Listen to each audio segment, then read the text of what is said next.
So first of all, welcome everybody to the inaugural AGM for the Australian Mass Participation Sporting Events Alliance Limited.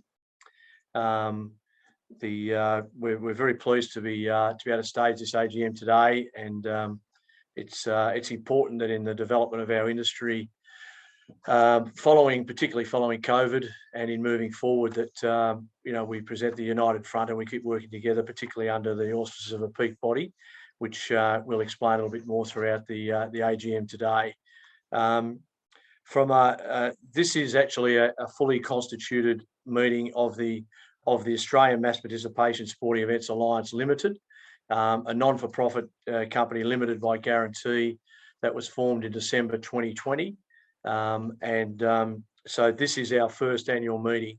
So under the resolution put by the Ampsea board, I'm as chairman of the board at the moment. I am assuming responsibilities of chairing this meeting as well, and I welcome everybody to participating in our AGM, and the first AGM, which is very exciting. In terms of some governance requirements, first of all, we require a quorum, which we've now got 22 attendees, and we believe we've been through the list of people who have applied or have responded, and we know that so we need to have 14 members, which we believe we have covered. So that ticks that box. We do have 3 apologies for tonight's meeting. First of all, Dave Budge from the board and from WA. We have Shannon Gove, who's also a board member of Ampsea and CEO of Rostify, and also Nathan Rees, who is also a board member of Ampsea, who are each unable to attend this evening. And we do have a couple of people that we know are running a little bit late. As this is a meeting that is our first meeting, we actually don't have previous minutes. So, however, we are taking detailed minutes from this meeting, and we will be recording the session today. The way in which the agenda will work this evening is that I'll be giving a chairperson's report shortly, and that report will be a summary of a detailed report that we will circulate through the EDM database following the meeting. I will then introduce Lisa Dowsett, the company secretary, who will go through the membership report and also the finance report, and give us an update in terms of Ampsea's trading over the last 12 months since the inauguration of the company. We'll then move into general business, and we do have some exciting announcements to make as part of the general business, and that is the launch of the new 2022 membership campaign, which will be conducted by Richard Welsh. And then we also have the 2022 National Insurance Scheme, which we're very excited about, and that will be Matt Bissett will take us through that. At the end of the session, we will open up for questions from the floor. If you can put those questions into the chat at any time throughout the meeting, and what we will do is we will deal with those questions and respond to those questions at the end of the meeting, and deal with them all together. So from a starting point of view, the chairperson's report, as I said, this will be circulated on a broader basis. But first of all, a little recap how do we get to where we are and what have we done? Obviously, with COVID hitting in March 2020, a number of people from within the industry were pretty concerned that we didn't have any representation, and some concerned people got together. And in getting together, we looked at, what representation we have initially with government, with each other across the industry, and how do we support the industry best.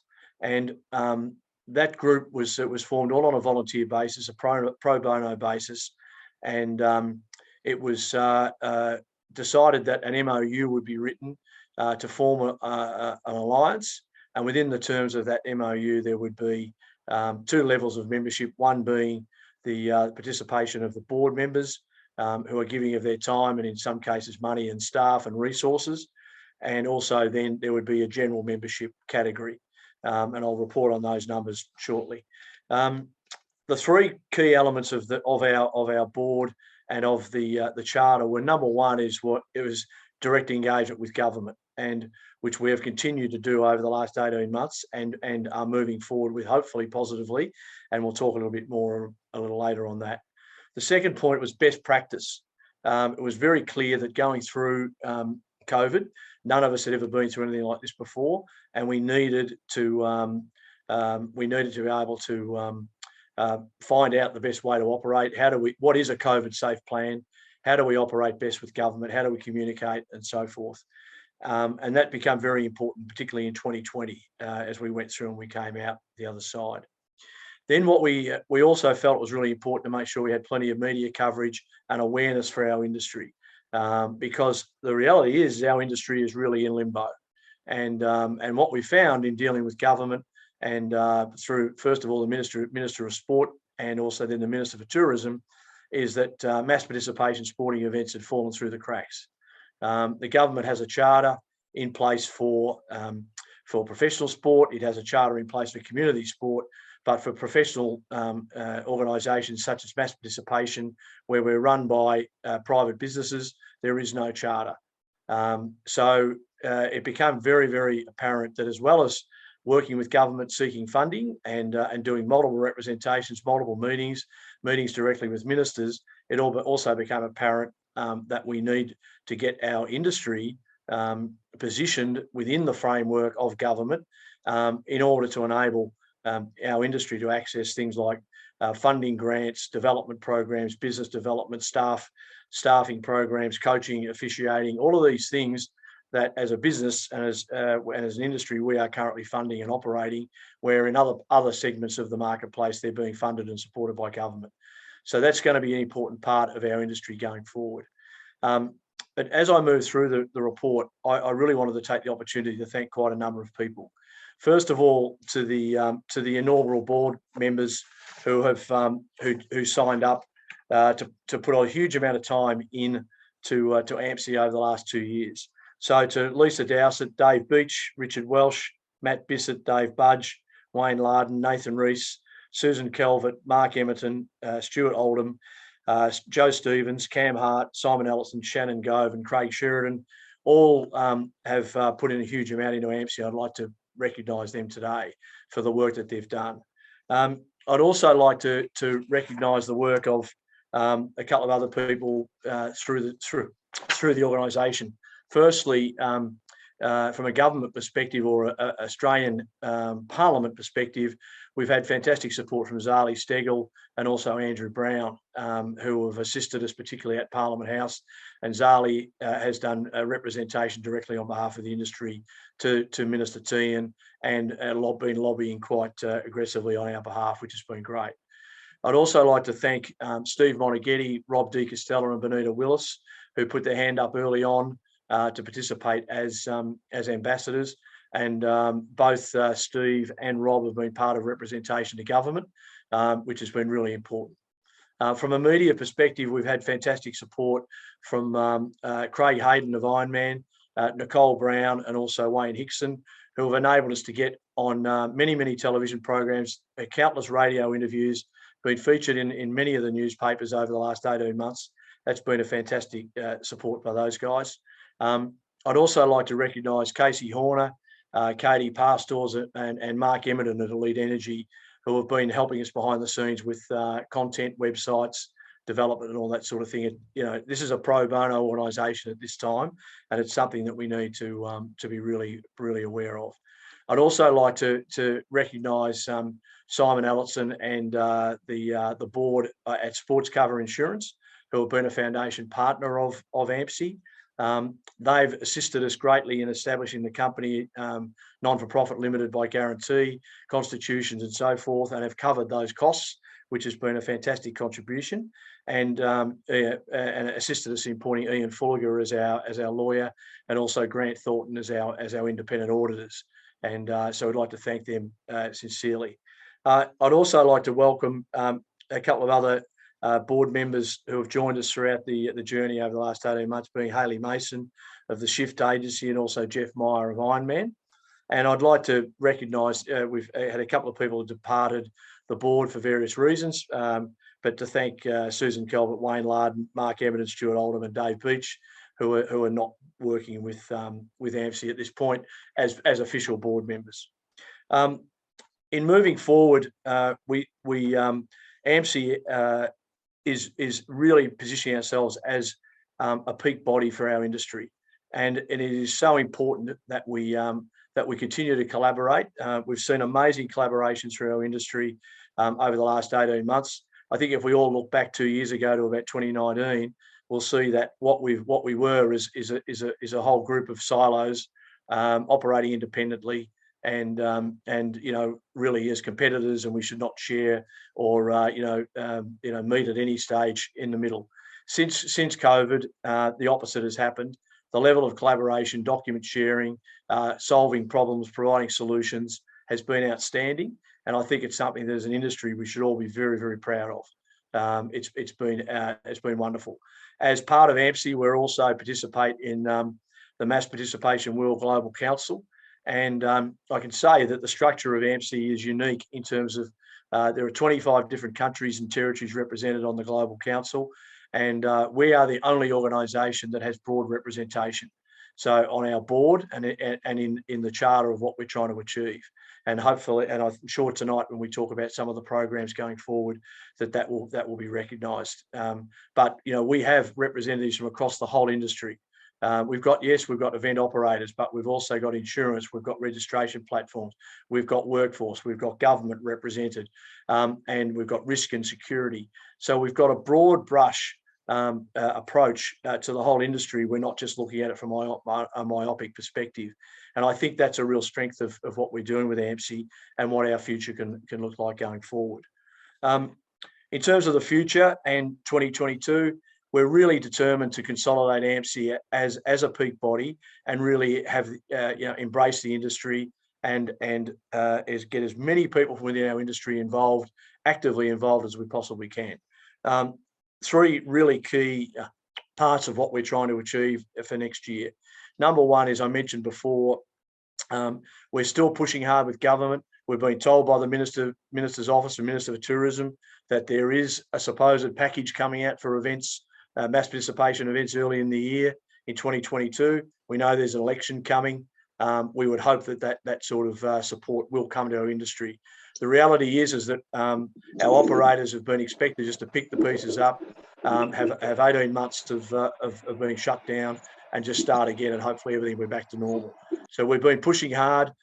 Lisa Dowsett's done a great job with dealing with the Chief of Staff at the Minister's Office and continuing to update them with all of the information that's coming out.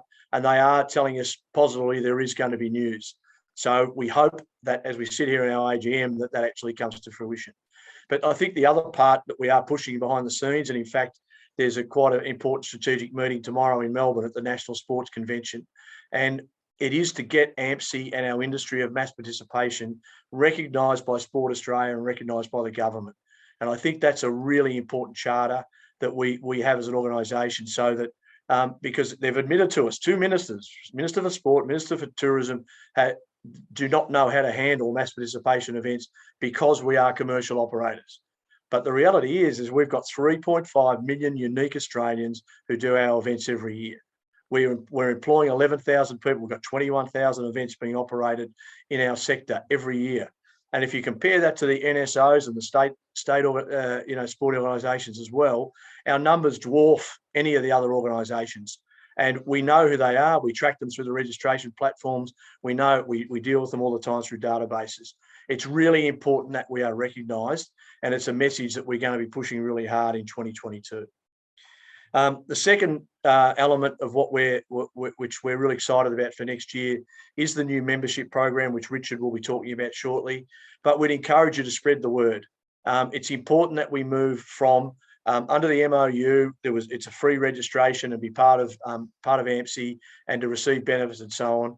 But we're now moving into another level of support and another level that does require us to spend some money and to utilise some resources and professional resources. And whilst the board have done an amazing job and will continue to do so on a volunteer basis, we do need financial support and we need to be able to get money going. We believe that the approach that the board is taking with the membership, it is very, very cost effective. It's a drop in the ocean, but we are determined to make sure we provide real value for money and benefits for the members. So we encourage everybody to join up coming into 2022, but spread the word to your fellow operators, suppliers, because the breakdown of suppliers and operators is really interesting. It's almost 50-50, and we're very conscious of being able to provide great benefits for suppliers as part of the Ampsea program, not just event operators. The third area which we think is going to be groundbreaking for the industry is the national insurance scheme, which we're launching tonight. We talked about sports cover earlier, fantastic relationship there, and have been really behind Ampsea and the whole principle of a peak body. Matt Bissett will be taking us through that shortly, but really, really important program. There's a lot of events out there, many events, thousands of events across the country where insurance is now a big issue. It's sanctioning is not so important for them. It's about getting that local fun run on. It's about getting that triathlon on. Well, the deal that's been put on the table from Sports Cover is outstanding, and it's going to make a massive difference to our industry going forward. And it's for charity events, regardless, local Rotary clubs, right through to all, to the major operators. So we'll be pushing that pretty hard out there. We ask you to spread the word, and we hopefully that will take off and make something of a real difference for our industry. In moving forward into 2022 and wrapping up, our board has passed a resolution. We're basically still in a coming out of a startup mode, if you like. We've proven the product, we've proven the need for it. We believe there's still another phase to go to develop these programs and get them into place. So the resolution that's been passed is that the board remains in place for a further 12 months or until the next annual general meeting. Now, during that time, we would like to be able to second new people to join the board, and that's an open invitation that we put out there, and we'd like to see that happen. And then, but come the next AGM, which we will hopefully will be in October next year as part of a new Ampsea national conference that we conduct in Sydney. And what we'd like to be able to do there at that is to have an open election, and for people to be actively involved and to elect new members to join the board, so that we make sure that across the charter that we are fully representative of the industry, and that people from all sections of the industry have got the opportunity to get actively involved. I know certainly from my perspective and the other board members, it's been incredibly rewarding. It's been fantastic to be able to collaborate and to share solutions and thoughts. We're all in this together. We've certainly supported each other, and I certainly recognise all of the board for the fantastic job that they've done. So for me, I'd like to thank everybody as part of the chairperson's report. Thank you for your support over the last 18 months. Look forward to next year, really, really positively. Hopefully we're back and there's no more hiccups, and we make sure that we all have a fantastic 2022 and go forward with that. So that's the conclusion for me. As I said, what I will do is we will circulate a detailed written report to all the members post the event. I would like to propose a proposer to accept that report. So if we've got a couple of hands up there, Lisa, if you can acknowledge that. Yep, I've got that noted. So we've got who was the proposer? We need a proposer and a seconder. Joe Stevens. Joe Stevens has proposed it, and the seconder was Cam Hart. So thank you, guys, and we assume that will be passed. If anybody has got any issues there, questions there, we'll discuss it at the end, but we'll pass that as at this stage as accepted. So moving on to the next part of the agenda, I'd like to hand over to Lisa Dowsett, our company secretary, who's to take us through the membership, and we'll do the finance report at the same time. Thanks, Lisa. Thanks, Chris. Appreciate that. And I won't take too much of your time this evening. We had 469 initial members in 2020, which was through the MOU that Chris had mentioned. And as we moved into 2021 and started a cash contribution for memberships, we have 44 paid members. That's 3 individuals. And again, as Chris mentioned, we do have quite a close split between organisers and suppliers. So 22 event organisers and 19 suppliers in that paid membership database. From a financial perspective, those 44 paid members contributed the $4,840, which is including GST, which is what is currently sitting in the Ampsea bank account. And thankful for that is because Sports Cover, in initially setting up Ampsea as a company limited by a guarantee, were able to cover a number of our costs, including that of legal advice and support from Lex Sportiva, and our auditor responsibilities with Grant Thornton. So we thank them immensely. And as well as continued through 2021 is our pro bono support from people that don't necessarily sit on the board. So Casey Lee Creative and Katie Pastors, who have helped across our marketing and our website, which has been invaluable to the board and to our messaging through Ampsea. Thanks, Chris. Thanks, Lisa. Short and sweet. So that was good. So I'd like a proposer and a seconder for Lisa's membership and finance report, please. So Matt Bissett is proposing that. But anybody else? So Cam Hart is seconding that. Okay, fantastic. So we'll take that as accepted. Okay, so moving on to the next part of the meeting. So I'd like to welcome Richard Welsh to take everybody through the membership benefits program for 2022. Thanks, Richard. Thanks, Chris, and great work so far.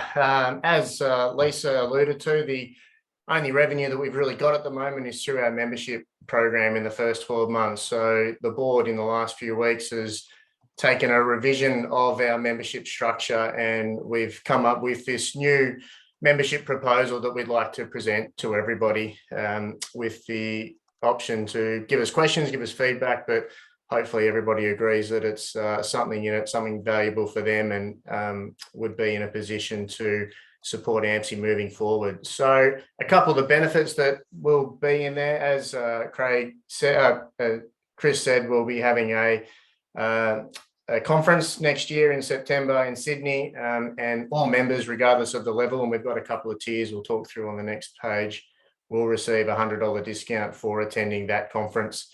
You'll also be able to nominate to be on the board when we have our AGM in 2022.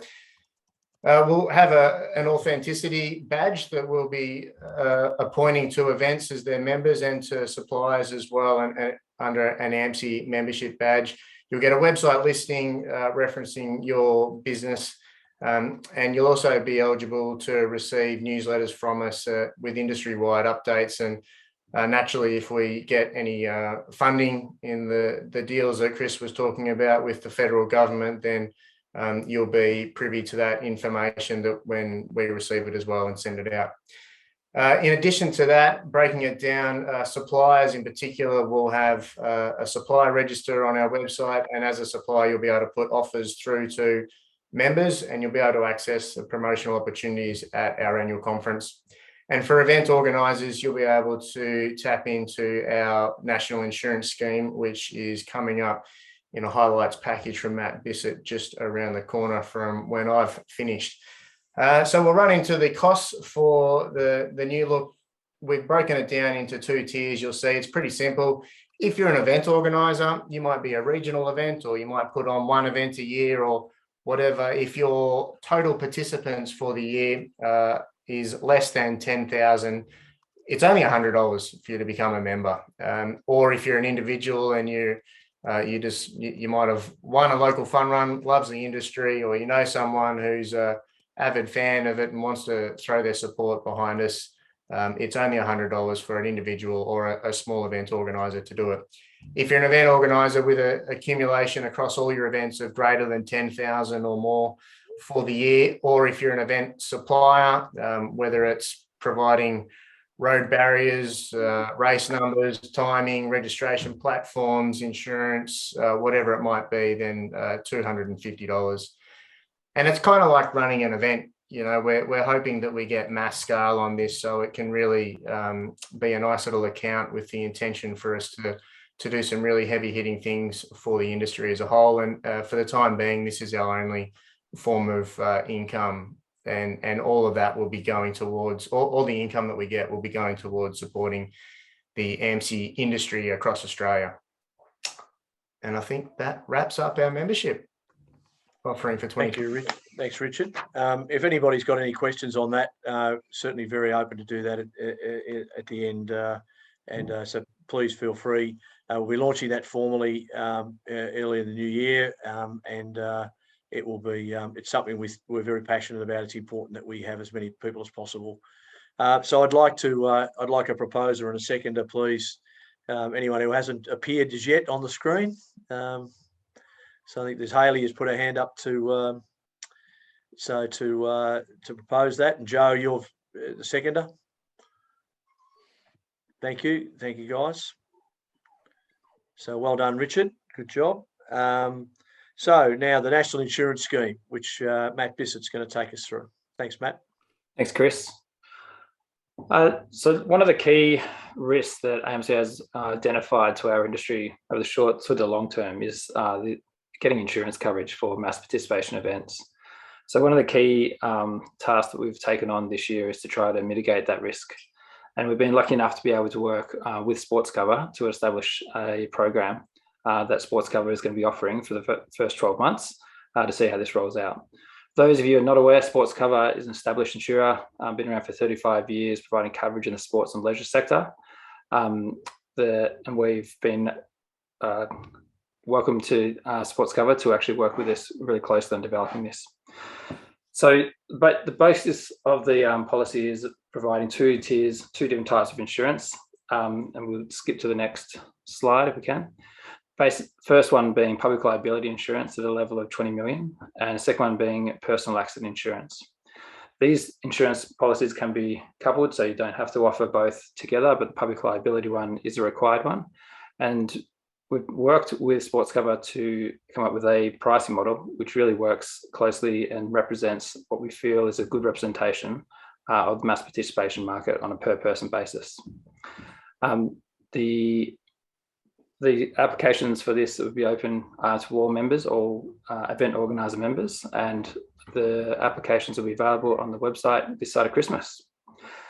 The pricing that is been put here actually includes a small revenue stream for Ampsea as well. And the long-term goal for Ampsea is to use the revenue that's generated from this insurance product to build up an aggregate deductible, which will allow Ampsea to actually take a lot more control over these policies over the coming years, and for us to actually control the cost of these and of the programs to mitigate that long-term risk of insurance policies going up. And that's it. Okay, thanks, Matt. I think one of the important things to add to the insurance at the moment is that cancellation insurance is something that's quite a topical element. And it's proving to be quite difficult around the world with COVID to get COVID cover and so on. It is something that we are investigating, and also we know that Sports Cover are doing the same thing. So at this point in time, cancellation insurance is not part of what the Ampsea program is.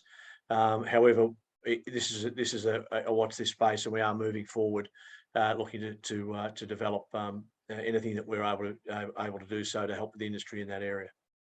So I'd like a proposer and a seconder for the National Insurance Scheme. Okay, so Cam Hart there, and also Hayley Mason. Thanks, guys. Okay. Do we have any questions? I don't see too much happening in the chat at the moment. Greetings from Malaysia there. Welcome, Prem, from Malaysia.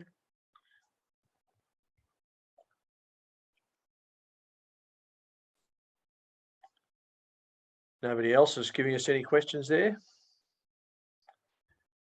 Okay, that's good. As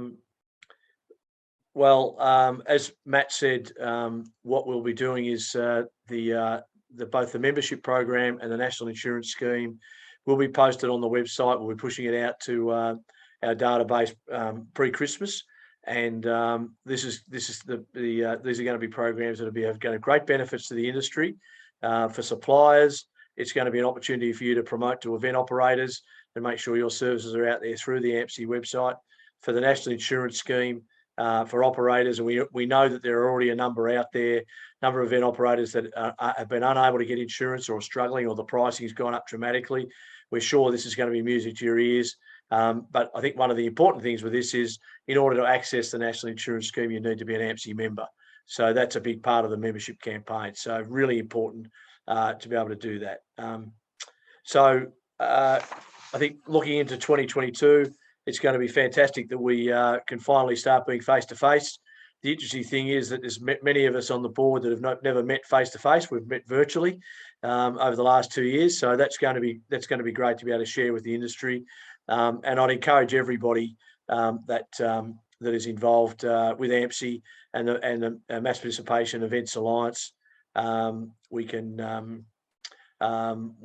be able to work closer together next year and develop things through. I see there's a late question just came up in the chat there. So where can we see those insurance fees again? So Emma will be putting those up on the website, and they'll be available. Also, there's a process through Sports Cover, and that'll be up this side of Christmas, and there'll be an application process to go through with Sports Cover, as there is for everything. But it's for businesses like yours that are going to be perfectly suited for this program, as long as you're a member of Ampsea. Okay, so we might wrap it up there if there's no other questions. Merry Christmas to everybody. Have a fantastic New Year, and we're looking forward to being back next year, rebuild our industry, and get back on top as quickly as we can. And thank you all for your support. And as I said, Merry Christmas. Thanks, guys.